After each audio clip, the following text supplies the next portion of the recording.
or any further breach. In other words, he has to know, good, he has to know, the mediator has to know what gave rise to whatever community issue that now has necessitated for mediation, and for him to see how he can reach a settlement agreement. In the course of time, I'll give you a practical example I am presently involved in right now, not even minding what was written in my book. I am deep down, neck deep in one happening in my community, where I'm playing a very major role in trying to see how we can resolve that issue. I'll give that example and I'll bring it to bear so for all of us to appreciate what that community mediation is all about. So basically, like I said, it's a constructive process of resolving conflicts between individuals, groups, and organizations in the community by us who are the third people, who are the third persons, neutral as mediators. So you have to be very constructive about it. In my book, and I wish Natalia and Freddie, you could get copies of this book to see how what my perspective is about it. What, be that as it may, let's hear from Natalia about what community mediation is in Brazil. Then to Freddie, then I come to round up and also ask Sonal, who makes our usual contributions, to contribute, and for other people to also contribute. So Natalia, let's hear from you.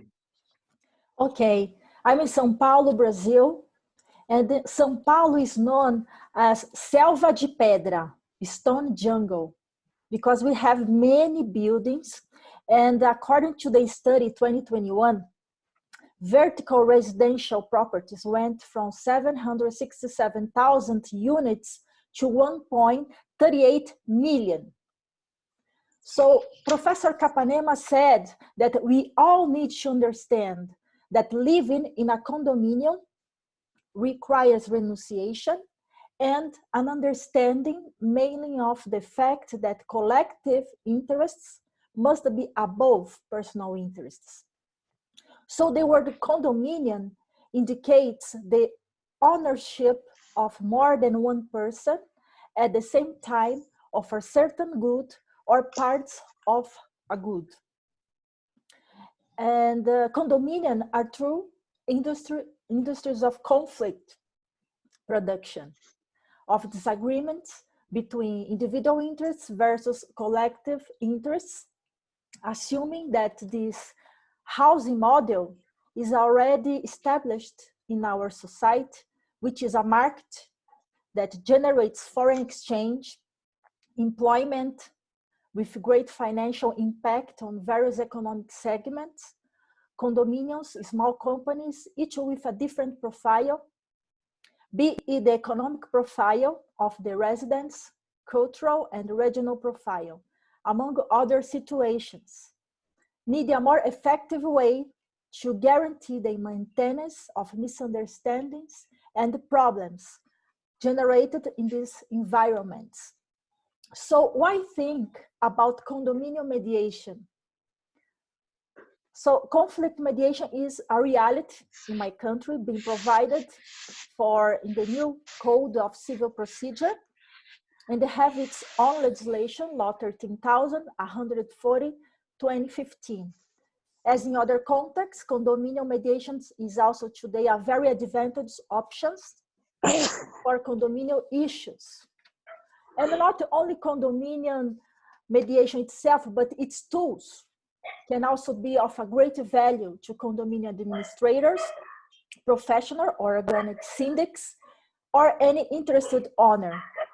It's possible to think about mapping the specific issues of each condominium and plan actions to resolve conflicts, from listening and referring questions to restorative mediations in case where there is some damage repair. The assemblies can also be planned in order to guarantee the democratic participation of the condominium members with respect, time management, organization of the lawsuits and teams.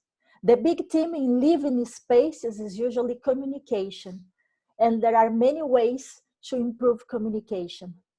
Make it more effective, inviting people to interact in a more peaceful and respectful way.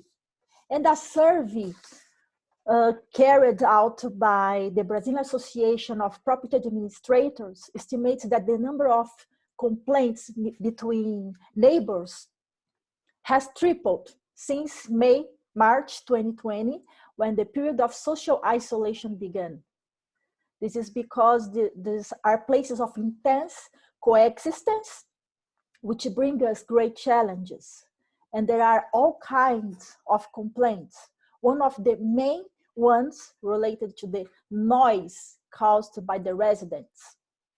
The ability to know how to live together has never been so necessary within our homes and communities.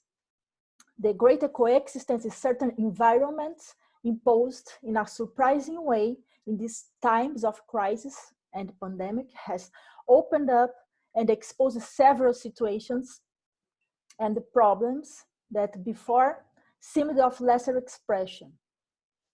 If the issue to be resolved is noise, the core of the problem may not be limited to this issue alone, but may involve factors such as lifestyle, habits, cultural differences, children, work at home, among many others.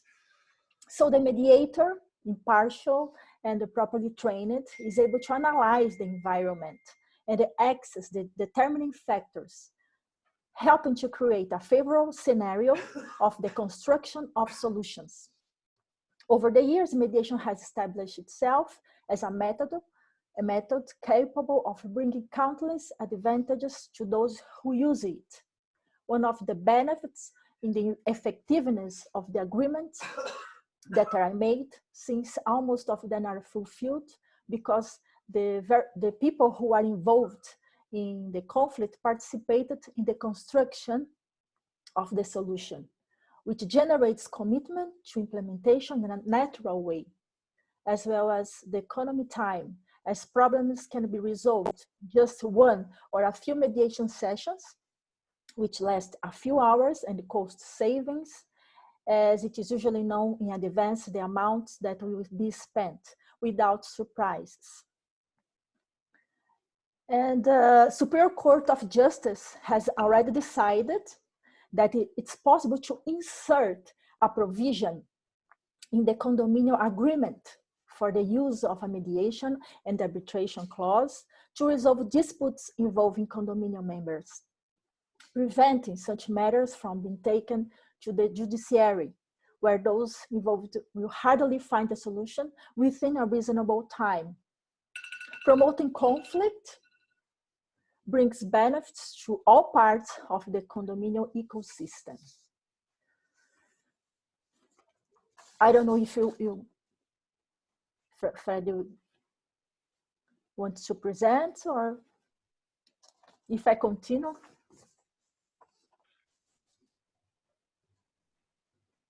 I don't know. This is excellent as we are speaking about Brazil. Really very interesting situation, conflict, mediation, and the relation between the people there in that big city. Yes, it's very nice. Yes. Before everything, I wanted to congratulate my friend Shishioke by his program, his peer mediation program that he's realizing in Nigeria is very good, very interesting. I want to thank him for inviting me to participate in this event, first of all. And then I want to speak something too about our conflicts, community conflicts here in Peru. It's really very interesting to know that here we have conflicts in the cities between the people of different kinds of money, different interests, because we have different levels of money here, which different people from different ancestors. We have a lot of ethnicity which is different, because we have social conflicts related to our history. Our history is very related to some kind of discrimination in relation to some group of people living outside the cities. That is a very big problem for countries, because we can see that the governments until now don't consider these people as citizens. Maybe there is there is a group of citizens living inside the big cities which have some rights, have the same problems in Brazil about the pollution, about the problems between neighborhoods. That's good. That is a problem too. That's really a problem. But we have problems in relation to our people, to our peasants living outside the cities. They don't have the same rights. They have problems and conflicts with the government, and the government don't attend the solution to this kind of people. By that, there is many conflicts since the point of view, social point of view, because you can see that the people living inside the cities obviously have the same troubles in relation to environment, a good environment.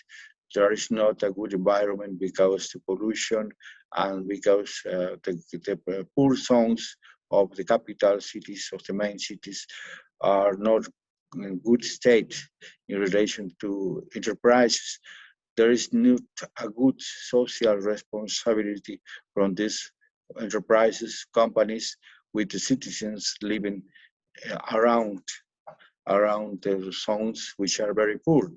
And we see that the government don't have still ways for to try to prevent and try to solve this problem in the cities. But the most important problem that we have in Peru, is related to peasants, people outside which don't have the same facilities than to live in the cities. They don't have welfare, they don't have a good ways of transportations. They don't have a very good income for to live in peace. Obviously, this situation generates more conflict. You know, because some people, a country which doesn't have the same level of standard living, sometimes in the future could generate not only a community conflict, it could be a national conflict, a political conflict. And that is which we are facing here since 404 years ago. The Spaniards came here and conquered this country, which was a good empire, the empire of the Incas. And they had a very good organization. But since then until 53 years ago, when was gave the first agrarian reform, we have problems because there was a kind of segregation, discrimination in relation to these people living as farmers outside the cities. And because that situations, they had to migrate by millions during 20 years to the cities. And now in the cities, we have a very big problems with people living in condition of very poor level, with very poor incomes. Their incomes are not very good. By that situation, we have a very big problem here in Peru. Different levels of people, different conflicts related to the government and related to these populations which don't have a good standard of living. And that creates conflict, national conflict, and that generates a community conflict. Yes, we had before here, since the Incas time, the view of the judges of peace. The judges of peace always try to solve these troubles because they used mediation since 500 years ago here in Peru. Now, until now, we have tried to do the same with this kind of wise men or to try to solve problems in community. But now they don't have the support of the government.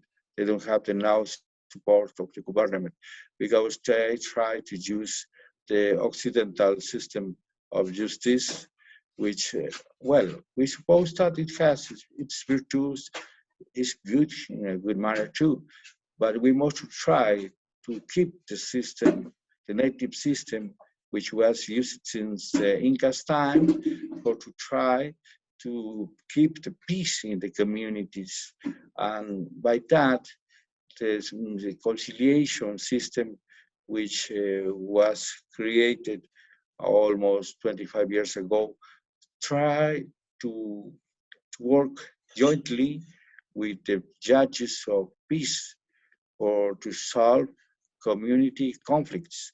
But we don't have the support of the Peruvian government because there is a sort of discrimination in relation about our system of try to use the most easiest way or to solve the conflicts using the communication, the oral communication, not the judiciary system, which complicates all the problems that we live here.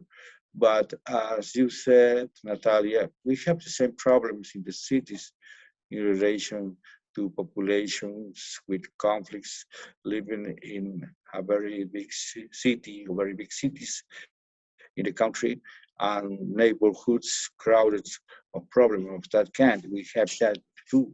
But the most important for us is that the government is not a government which gives us the same right to all the inhabitants of all the country with the same possibilities for to try to develop our, our capacities. And that is sometimes a kind of very good conflict because this conflict is related to discrimination between white and native Indians, white people of African ancestors, generates a common conflict, interracial conflict, intergroups conflict that must be solved. Additionally, we have a political system which is not a correct system because we have only marketing for to promote images of groups, but these groups don't have a, an ideology. This is the words. They only support the ideas in some kind of marketing, false marketing, because you know marketing means a good political product, means service, means some kind of good actions, but we have in this country sometimes a lot of corruption between those people preaching on the welfare or the progress of the country, but really it only means for them and their families. And this problem is not from now only, it has more than 200 years since the time of the independence, they call it independence. That has generated that in most of the cities, we don't have the same levels of development. We have different levels of development. And still in those places where we have a lot of rich resources, copper, gold, and other kind of mining, there is a level of poverty, a high level of poverty, and the children don't receive the welfare of the incomes that these zones are receiving from the companies from outside, and the government is not managing well the community problem in these zones. By that, we have some conflicts, very deep conflicts, and we had a time of war, inside war, inside war between 1980 and 1995 with the Shining Pass, because sometimes these people try to use the wish of the people or to be free Wow. or to get more welfare. All right. Okay, Freddie. Thank you Yes. so much, because there are a lot of community issues. If you keep going and going and going, we might not end this session today. But what I can notice, I'm in Nigeria, you are in Peru, Natalia Yes. is in Brazil, Intan is in Malaysia, Sonal is in India. From our discussion today, we have at the forefront noise in the neighborhood. We have also racial discrimination. We have, in as much as it might not sound so related, but it is, if you look at it deeply, we have corruption. You highlighted the issue of corruption. That is, I've mentioned 3. These are issues and development, like you said, because if you do not have corruption, breeds lack of development, and inadvertently brings about community uprising that will not necessitate for a mediation, a mediator to come in to see how he can mediate in such community issues. I like to take it from the beginning. Like, when I came in, I said, for me, I've written a book on this that has a chapter dedicated to community mediation. Community mediation for me is an interpersonal mediation that has to be done in a constructive way to see how you can manage people's emotions, different members in that community, their emotions, to get to a settlement agreement. By us, of course, as third persons, as neutrals, and we're mediators in that matter. Before I also go into the practical example, I'd like to harp on the matters for me that can be looked at via community mediation. For instance, particularly in the rural areas, you could handle matters in community mediation as regards debts, personal issues, as regards marriages, issues, between individuals and everything, business transactions, land disputes. For those of us in Africa, that might not apply to you in Peru, but I think it can apply to Natalia, and I think of course, it applies to Sonal. Property damages, communal disputes, succession disputes. And for me, what community mediation seeks to achieve, basically, is to reduce, most importantly, litigation, pursuing all matters that arise from community disputes in courts. Number 2, for us to have an efficient and accessible service to community members. Number 3, for us to diverse some cases, like I mentioned earlier, that the courts will have been, the matters will have come before the courts. Via community mediation, you can reduce the number of cases that go to the courts. Also, for us to strengthen the ability of citizens to participate in matters that affect them directly. You can imagine the feeling a person will have if a matter is resolved between parties with their own ideas, guided by a mediator, and they reach a settlement agreement. They have that sense of fulfillment, that sense of belonging. Oh, I contributed to this matter being settled. No court can give that kind of feeling, but community mediation can give that. Of course, we reduce community tension by community mediation.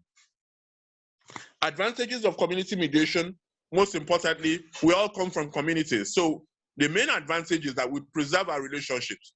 You cannot, because Freddie, you had an issue with your brother in Peru over a family matter, distance him completely till death comes. That is almost practically impossible, because this person is already part of you. You need to know how to define that relationship for you to thrive. Or for instance, okay, a nearer example, for instance, your wife, or less for people who now pursue matters for divorce. There are some matters you need to know how to manage relationships, and community mediation gives us that opportunity, because if you can bring it to the fore, there's a stronger likelihood that marriages or community issues will lead to matters being resolved and relationships are preserved. The second one, of course, is reduction of costs. You can never compare the cost of going to courts. For a community member, in these days that we are witnessing, how many people have that disposable income to go to the courts? So with this matter, via community mediation, we are sure that we have the cost of matters being reduced drastically. One of the high points of community mediation for me, like I stressed earlier, is the feeling of disputants, having that feeling that they settle the matters. They're the ones that contributed to the matter being settled. There's no greater fulfillment than that. Then for me, for 3C's, we've already, at the initial stage when 3C's came into being, we had, just like you have doctors doing a medical outreach, we as mediators in 3C's, we had that idea to say, okay, we are going to do a community mediation outreach. What does that entail? What it entails basically is for people who live in the rural areas, or even in the urban areas, to get them to identify community mediation as a practice, get people to know about it more, train people who do not even have any knowledge, next to nothing about mediation, train them. People who live in communities, train them to be community peace ambassadors. Community peace ambassadors, so that when you're training, for instance, in your locality in Peru, you have somebody you're training in your locality, your exact locality in Peru. You, Freddie, you might be living in another area, but because of the training you've availed to those people, they can manage whatever dispute comes. So all you do with this program we're trying to run is, when you come to more like supervise or take a record of what has happened, you'll see how far they've gone, and via this means they are better, they are more skilled to handle issues without always resulting or recurring to you in a far distant place. So you have, to a certain extent, a peaceable community if they imbibe this community mediation as a practice. So basically, it's for us to appreciate that in community mediation, you just have to be very, because it has to do with emotions. You need to know how to have a strong interpersonal relationship as a mediator. It's not something you're going to be mediating far above. You have to, come to the level of the people who are involved in this community, particularly for those of them in rural areas. I'll give an instance so that we can practicalize this. Like Natalia mentioned an issue of noise. I have some properties I manage for some people in Nigeria. And a particular tenant, a woman, she's about 70, she complains that the generator noise, because Nigeria, we hardly have power, no power supply. So the woman complains that the noise upsets her. She is hypertensive, so that the noise upsets her, and when the generator is on, she can hardly get any sleep. And I was called into this matter, and the funny thing about it is, the man that owns the house, is the landlord, and she's a tenant in that house. But she said, okay, I pay my rent. Why will I be having this kind of noise, pollutant, more like Natalia said? And if I wasn't skilled in the management of people, I'll have lost it there. So what did we do? All we had to do was to employ the tact of just trying to be more technical, get a technical person, reduce the strength of the generator to the barest minimum, so that the noise the generator brings out will not upset her to that level that she was upset to say, if this doesn't happen, I might consider pursuing this matter in court. So that is one practical example. Then another example about community mediation I have also witnessed.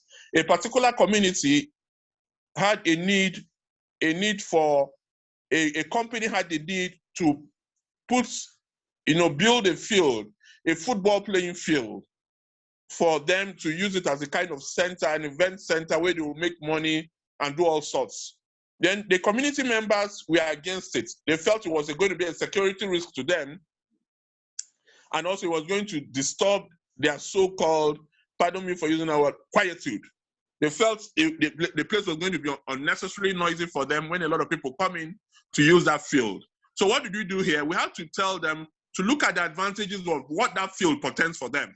For them now, basically, the advantages are, for them, they will not have to pay to use that place. For those of them that want to exercise their bodies, they will use the field free at no cost to them, at no cost whatsoever. For the events also want to have, it will be at a cost, but at a very reduced cost.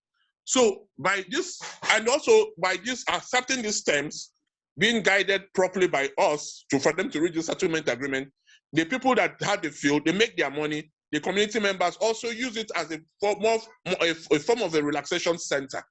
And you see now, what if they had not given room for us to mediate? They will have seen it as a matter that had to be pursued in court. Like, okay, you're trying to breach my peace, I have to pursue this. So for us as mediators, for us to pay particular attention for community mediation. Community does not, it can be rural, it can be urban. It can be, a lot of things can give room to it. It's for us to see how we can stem the tide or whatever makes people, because we are all human beings, we all have our emotions.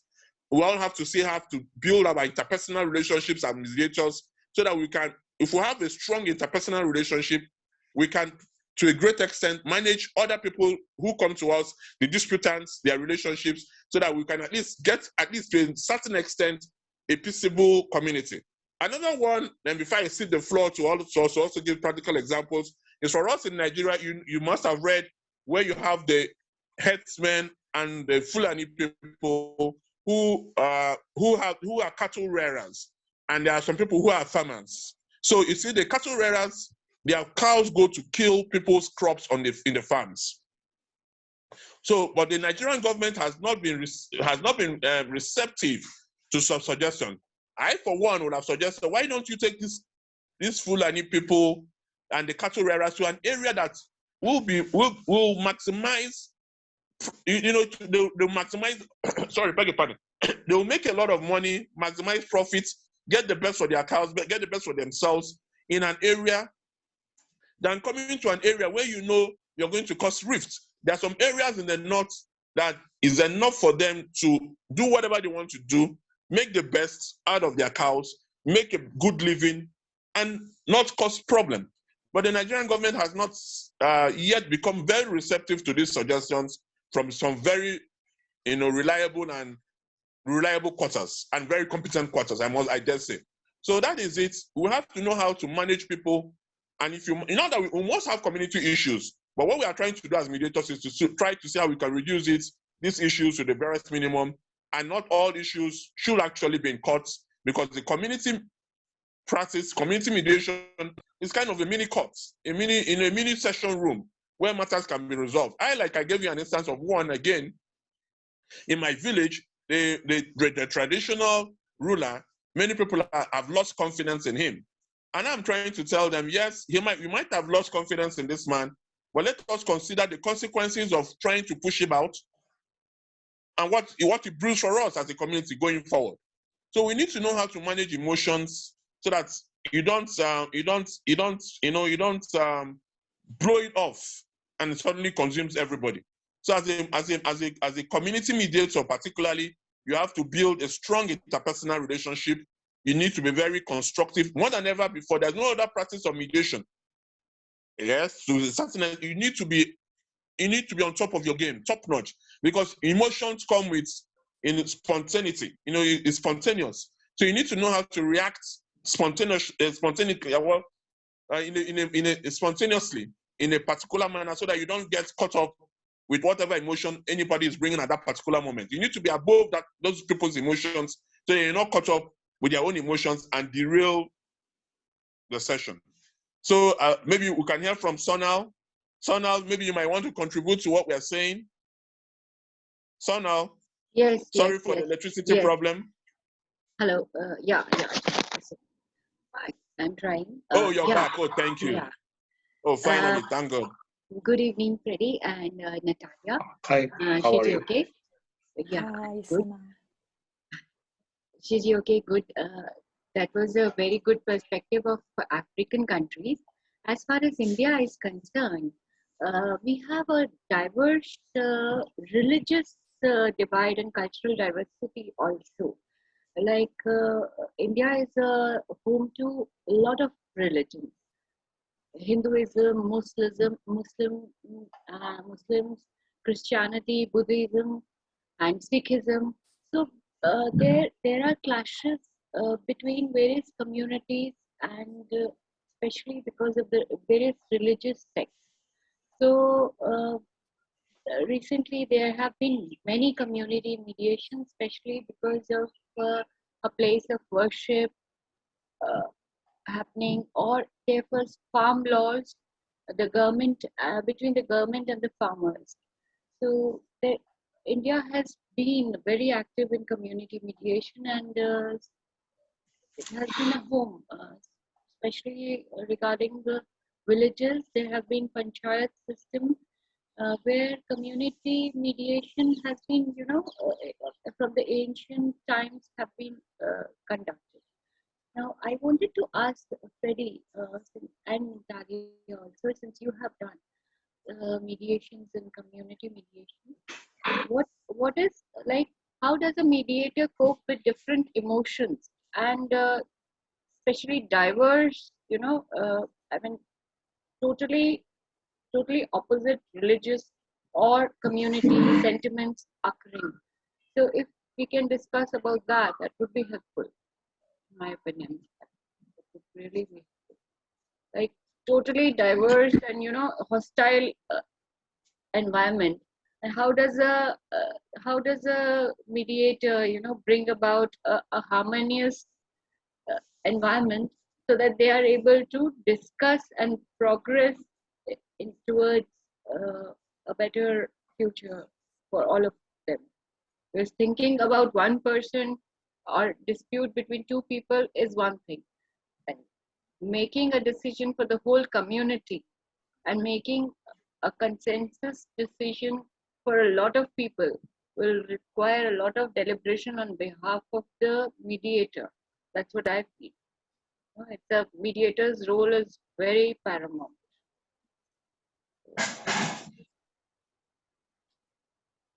What are your opinions about it? Okay, let's hear from you, Natalia or Freddie. Someone has asked a question. How would you manage it? Do you have any instance to give us or any opinion to give us? Yeah.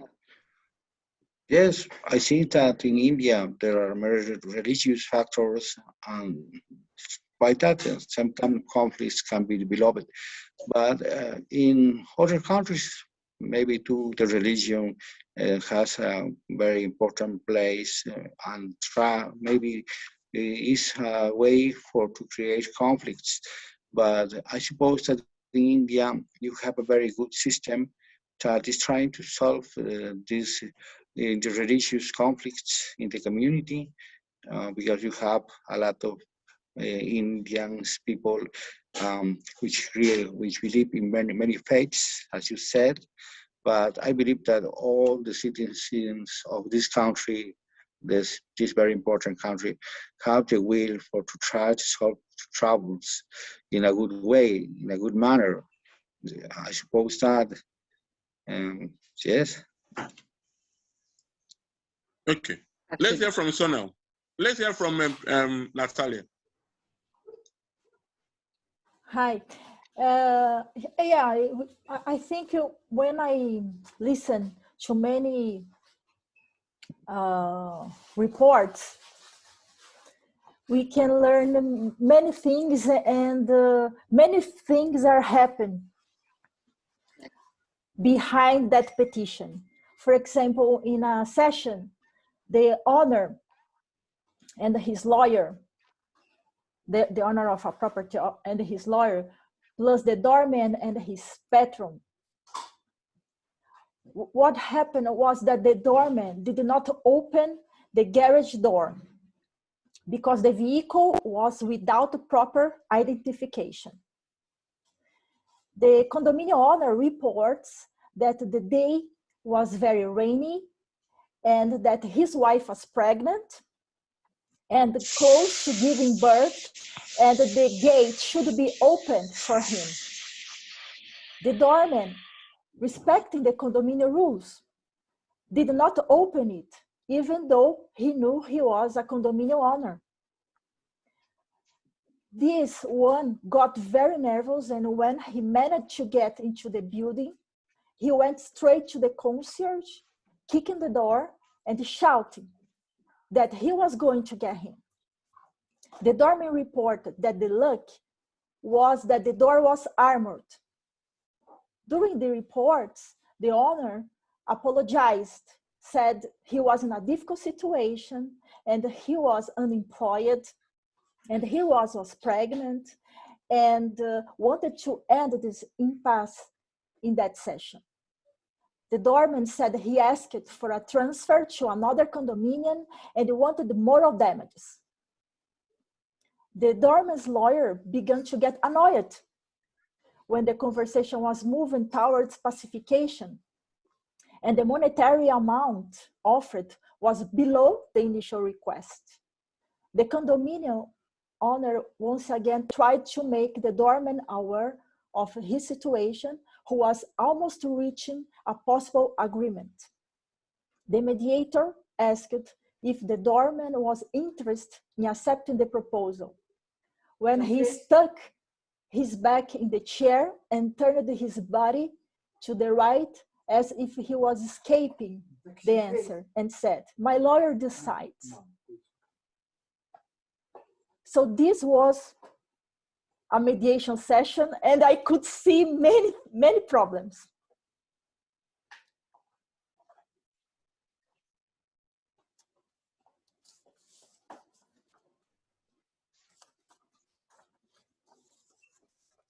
In our country, like India, we have had the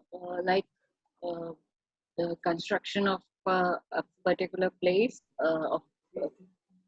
and there was clash between two communities of religious communities, and the place was initially in history was maybe a mosque or a temple. Something was destroyed, and both the religious sects.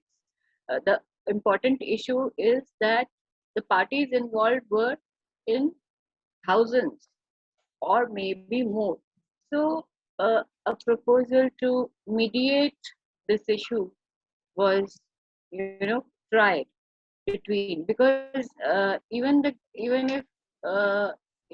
it is taken at the judge or judiciary level, such cases, emotions are running, in a lot quantum, because so many people are involved. Similarly, there was a case between of national. I will not use the word because confidentiality. There was a register planning to be maintained of citizens, and some citizens were not before partition or after partition. They came to the country, immigrants and the residents. So there was some conflict. Who is going to be involved in the country's that national registration of citizens? So some protests were there, and these protests went on for months together on the streets. People were, camping, and they were protesting, and the government was involved. And this case was mediated, and it was successfully mediated by one of my instructor who taught me mediation was involved. She's a very senior mediator who taught me mediation, and she was the one who mediated this case involving more than 200 of parties on either side. The government also and the protesters also. So this case is a classic example in our country of mediation, community mediation successfully completed, and all the parties, and after that, that months together, those people who were living on the streets protesting against the government's act, and this was done very successfully and very nicely, because when police gets involved, when people are protesting, there is violence happening. If mediation, the peaceful method, is not taken, things can go very bad, in a country. So that's what I believe. As we used to discuss that with the ma'am, the mediator's role is very paramount when it comes to solving these kind of issues. So this is what I mean. All right. Wonderful, Sonia. Wonderful. Yes. We've done well today. We have another session in 2 hours, 30 minutes. 5:30. Yes, we'll have another session in 2 hours, 30 minutes. So I want also to round up. What I think, maybe which of us can give our brief. For me, mediation basically is an interpersonal. For community mediation, is something you have to take into consideration the interpersonal relationship. And you need to be very constructive about it, because emotions are involved. You need to be very constructive about it. It's not just something you dabble into just like that. You need to know how to be, control your own self, have a control over your own temper, and very calm, because emotions will surely surely go off the roof. So you need to know how to manage your own emotions so you can manage other people's emotions. There's a point at we call it as mediators, the tipping stage. When people can no longer control their emotions, you need to know how to manage that tipping stage. For us, again, particularly in community mediation, we need to be very particular about the greatest advantage of community mediation is the preservation of relationships. You cannot in a community, because unless you decide to move away from Brazil to Nigeria, you just need to know how to manage people who you live in Brazil, their relationships, the neighborhood you are in. So you need to know how to manage that, the relationship. Another thing mediation, the community mediation gives us as human beings who are involved in the practice of mediation, for the disputants, for the mediator, is that the feeling of being responsible for whatever decision is reached. So you're very happy about it, that you contributed to the well-being of your community and for you as a person living in that community. Again, like I said, 3C's, has created a program where we want people in every community. If you, for instance, Freddie, Natalia, Sonal, in your communities, with the practice we are doing, promoting mediation, we should be able to have people whom we've trained.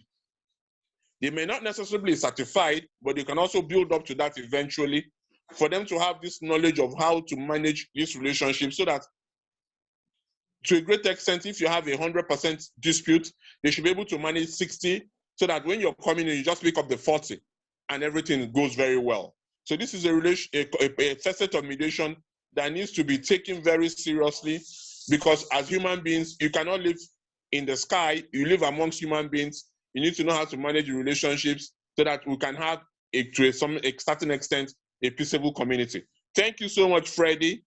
Thank you, Natalia. Thank you, Sonal. I think we'll have to reschedule this community mediation. Maybe our next session amongst all of us will be environmental mediation. If they're connected, if you share my opinion, because if you live in a community and there is noise is a form of pollution, and noise only takes place in an environment, in a community. So these things are intertwined. So we need, maybe in the next session, we'll have to all go and do our research on what we are going to do about environmental mediation, so that we'll take it off from there. Thank you, gentlemen. I hope to see people in the next 2 hours, 27 minutes. It's a very important session. The woman that's going to come on that is a very renowned mediator. She is very, very renowned, very exceptional mediator. I hope to see people there. Thank you very much. Bye-bye, everyone. Bye-bye. Thank you.